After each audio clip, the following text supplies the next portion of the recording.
सर्वप्रथम जरांगे पाटलांचं मी अभिनंदन करते. गेले अनेक महिने महाराष्ट्र एका वेगळ्या वातावरणाला सामोरं जात होता.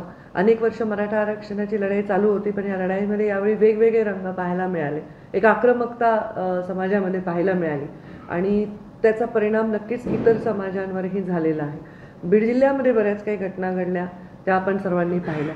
आता त्यांना जो अध्यादेश काढला आहे सरकारने, तो एक त्यांचा विजय जर मानला तर याच्यामध्ये सगळे सोयीची जी व्याख्या दिली आहे ती फार क्लिअर आहे.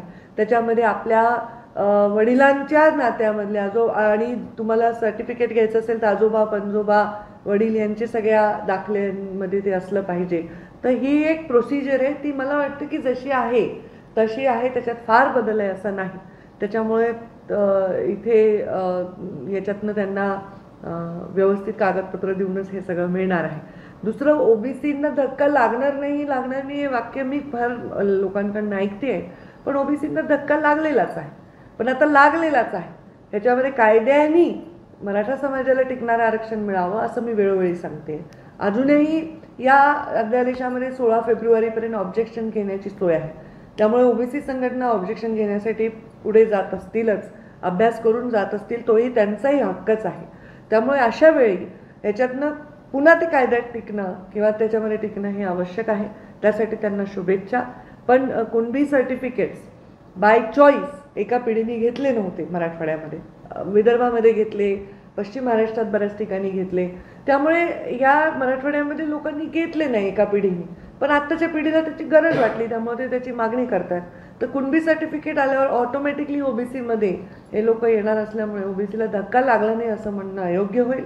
ओबीसीच्या राजकीय आरक्षणाला याच्यामुळे धक्का नक्कीच लागलेला आहे आणि त्यामुळे जे सत्तेत आहेत सगळे विराजमान ते जर म्हणतात धक्का नाही लागला तर ते कसा हे त्यांनी ओबीसींना समजून सांगावं लागेल.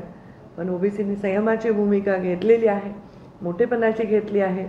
आता जरांगे पाटलांनी ओबीसीत समाविष्ट करून घेतलं आहे, तर आता एक मराठा लाख मराठा म्हणण्याऐवजी एक ओबीसी लाख ओबीसी म्हणावं आणि ते वितुष्ट लोकांमधलं कमी करावं. म्हणजे आरक्षण घेऊन सुद्धा ओबीसी मनाने नाही झाले तर फायदा होणार नाही. त्यामुळे त्यांचं ओबीसी स्वागत आहे. संपूर्णपणे ओबीसी व्हायला तयार व्हावं अशी माझी विनंती आहे.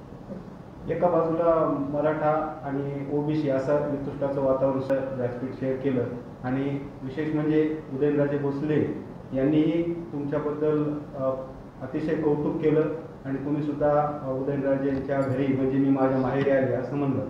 तर त्याबद्दल थोडंसं हे एक चांगलं लक्षण आपल्या समाजात. खरंच आहे, आता समाजामध्ये अशा प्रकारच्या वातावरणामध्ये एक चांगला आदर्श घालून येणाऱ्या लोकांची आपल्याला गरज आहे. छत्रपती शिवरायांनी सगळ्यांची एक मोठ बांधली. खरं तर मराठा हा शब्द तेव्हा फक्त मराठा समाजासाठी नव्हता, धनगर समाजासाठी, म्हणजे पेशव्यांपासून होळकरांपासून सगळ्यांना मराठाच संबोधायचे मोगल. तर जी लढाई झाली त्या लढाईमध्ये ही मोठ बांधली होती आणि आता समाजाची मोठ विस्कळीत होताना आपण पाहतो काळाच्या ओघामध्ये. तर ते करत असताना छत्रपती भाऊ आणि एक बहुजन बहीण हे नातं खरंच गोड वाटलं. त्यांनी स्वतःहून तिकडे लोकांनी, पत्रकारांनी पण म्हटले ताई माहेरी आला स्वतःहून, म्हणजे आम्ही डोक्यात आमच्या आलंच नाही ते.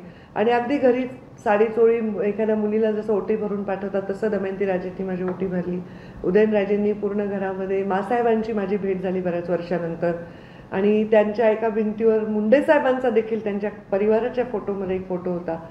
खरंच खूप गाईवरून मी गेले आणि खरंच वाटलं की हे जे चित्र आहे फार विलोभनीय आहे, गोड आहे. आत्ताच्या कडू वातावरणात थोडं गोड चित्र बघायला मिळालं, आनंद वाटला. दुसरं ताई, तुम्हाला महाराष्ट्रातल्या अनेक मतदारसंघामधून उभं राहा अशा पद्धतीच्या डिमांड असतात.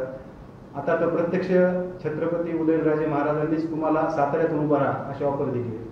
खरंच उभं राहणार का साताऱ्यात? पण जेव्हाही कोणी मला म्हणते इथून उभा राहा तर मी त्याला माझा सन्मान समजते.